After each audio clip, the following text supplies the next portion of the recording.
Magandang araw mga lods. Ayan, dito na naman tayo sa ating ibunan. Ayan. Ayan.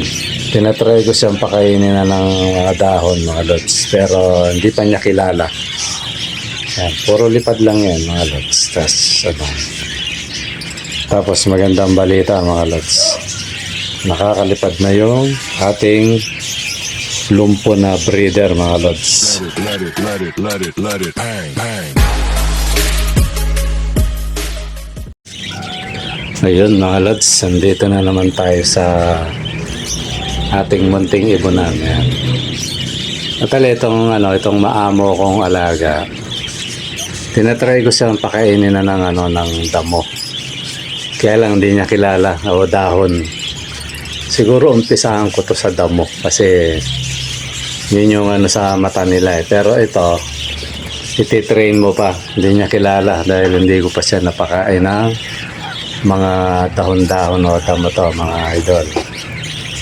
Ayan, pinapalipad ko lang siya na para sa araw-araw na pagpapakain ko. Ayan, masanay siya na nasa nasa ulo ko. Ayan, ayan, nagsombrero kasi mga lods, naiiputan yung ating ulo mga idol.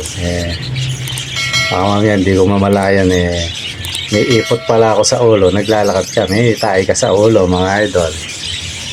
Ayan kaya ayan.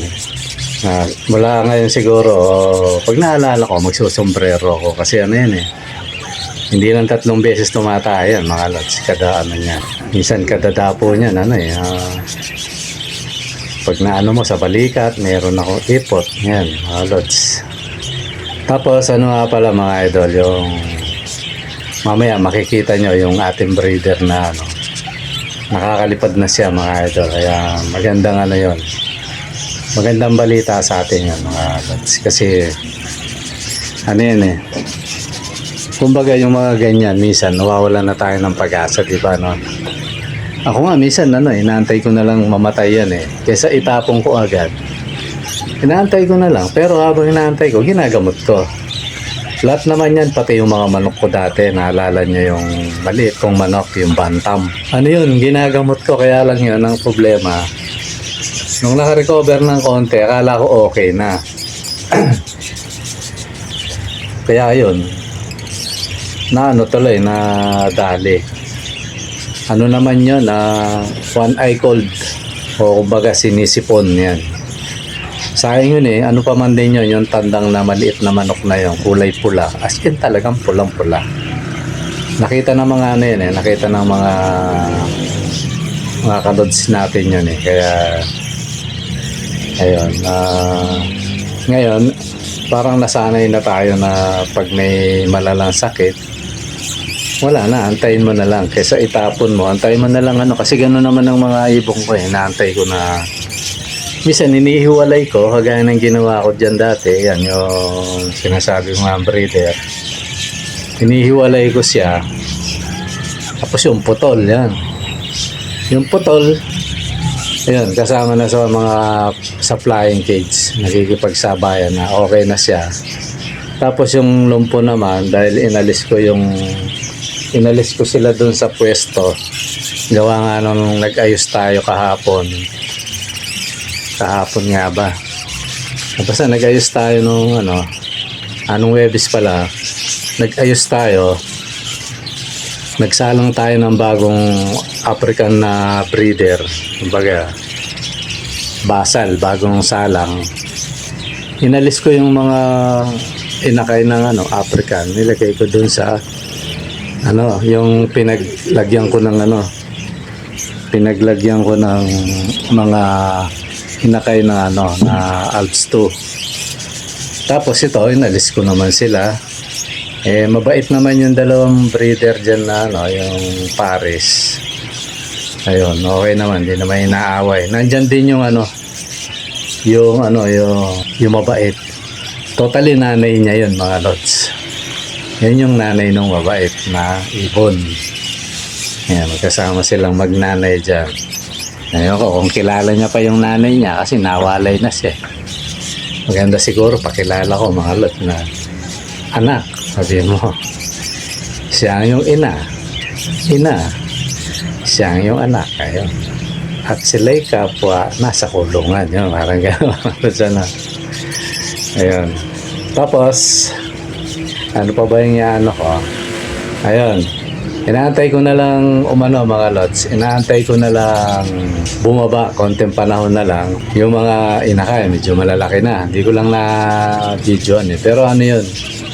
Yung iba, inunti-unti ko na. Pag may nakita akong tumuto kasi, nasali ko na sa sa flying cage yung mga bata pa. Kaya ano yan, umpisahan nyo nang magko-comment mga lods kasi lalo na sa mga libre, yung nag-aabang ng libre. Ayun, magpaparapol tayo ulit mga lods. Kaya, ganun pa rin ang natin. Pag pumunta rito, yun, kahit libre pa yan, dadagdagan ko ng isa. Yan. Hindi hindi libre pa masahe mga lods. Pag pumunta rito, nanalo ka, pinilit mo pumunta, may dagdag ka pang isa. Ngayon. Basta mausap lang, Ganun din sa may bayad, mga lods. Yan. Natali, sa libre, umpisahan nyo lang mag-comment. Doon sa may bayad naman, siguro mga lagpas 1 linggo pa bago ako, Pero, naman, yung mga gustong umuna na, pwede naman. Kasi pababa naman na itong mga Tapos, mga lods, gaya ng sabi ko, siya, yung mga ibibigay ko sa inyo, may matured, merong bata. Sa libre o sa may bayad.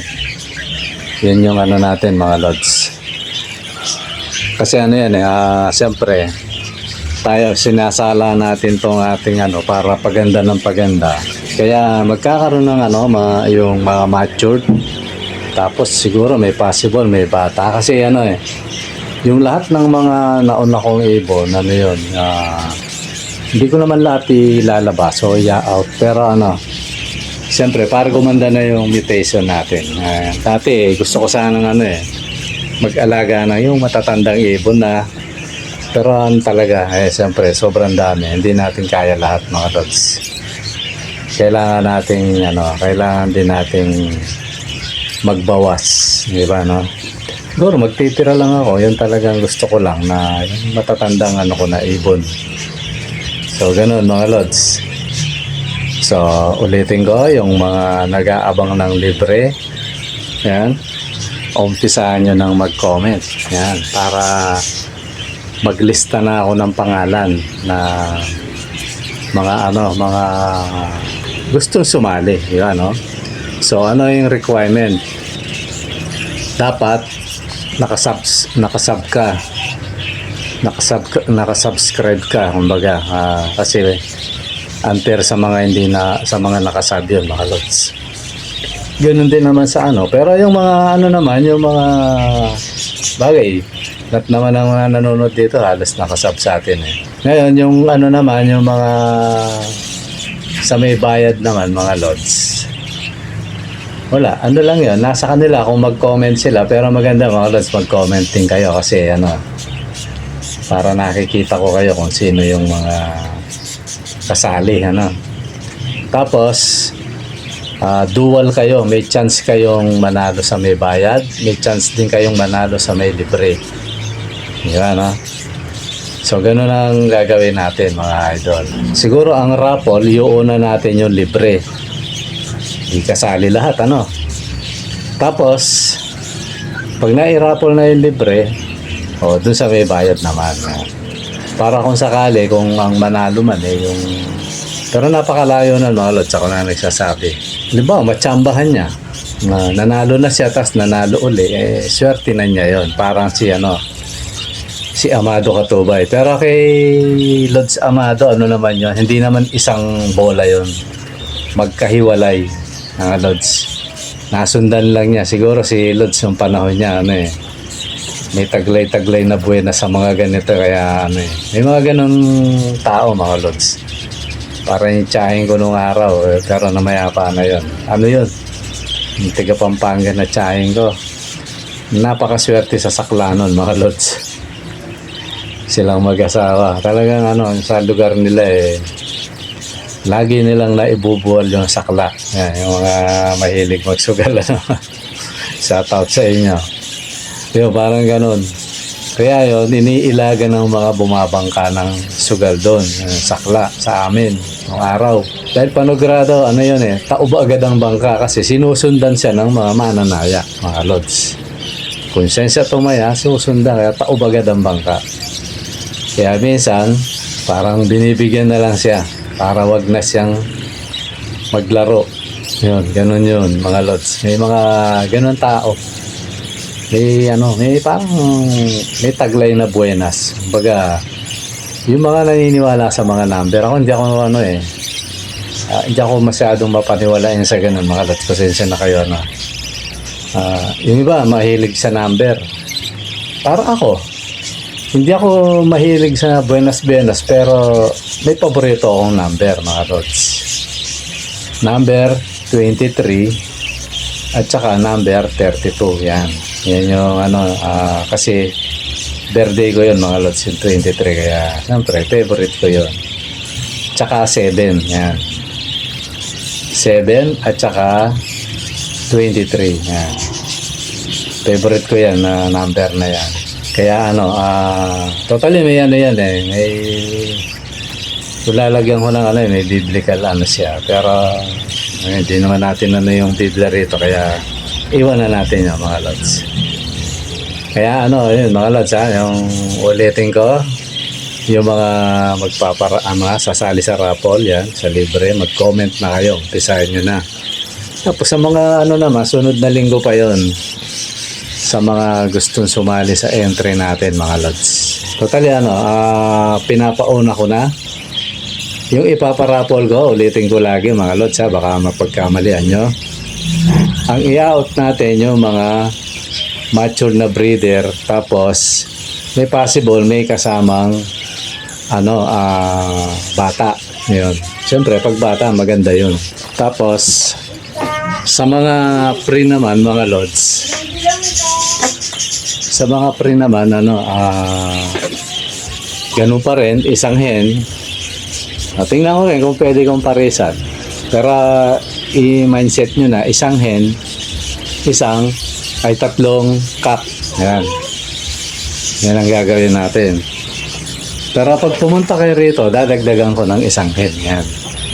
Pag kinuha nyo, kasi sarili nyong pamasahe yun. Sa may bayad naman, mga lods, yun, na pre-deliver, tapos balik taya. Pero kung pupunta kayo rito, dadagdagan ko kayo ng isa, tapos balik taya, mga lods.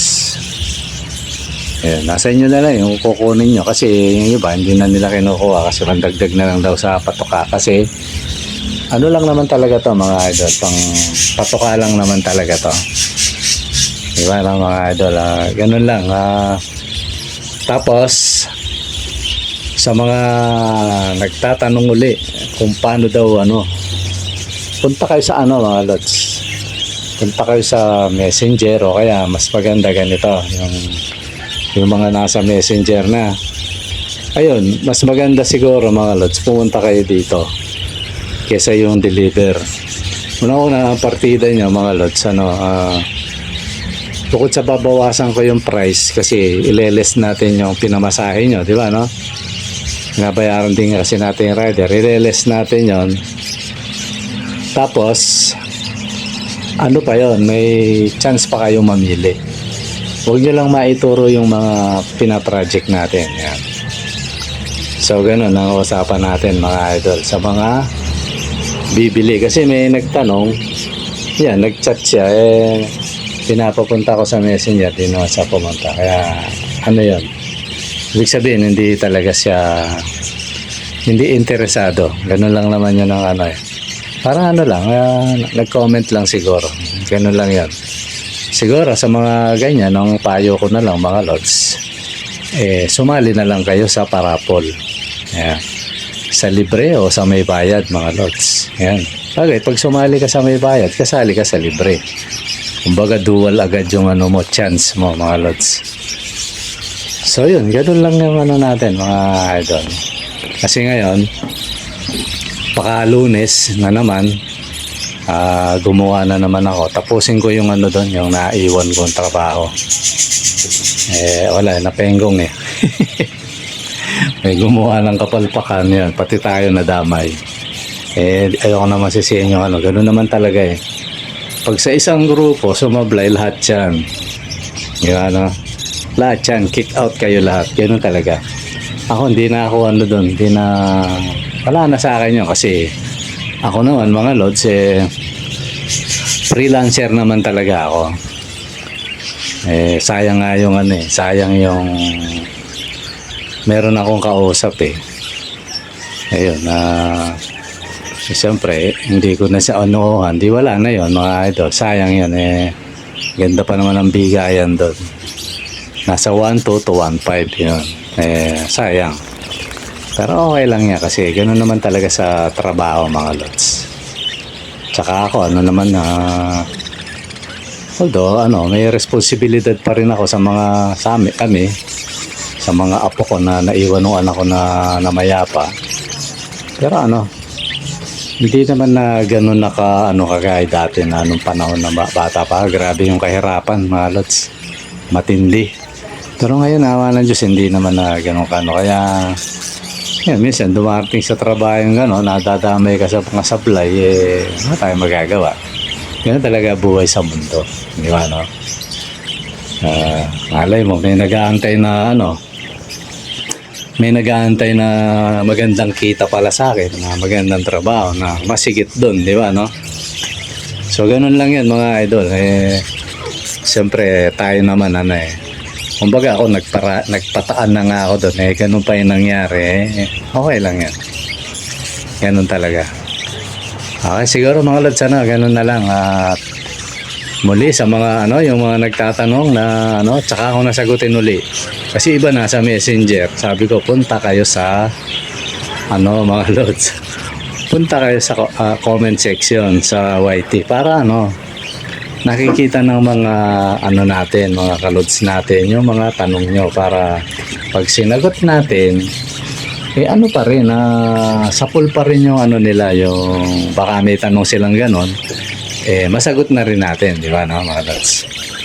Yun, ganun lang yan mga idol. Sige, hanggang dito na lang at maraming salamat.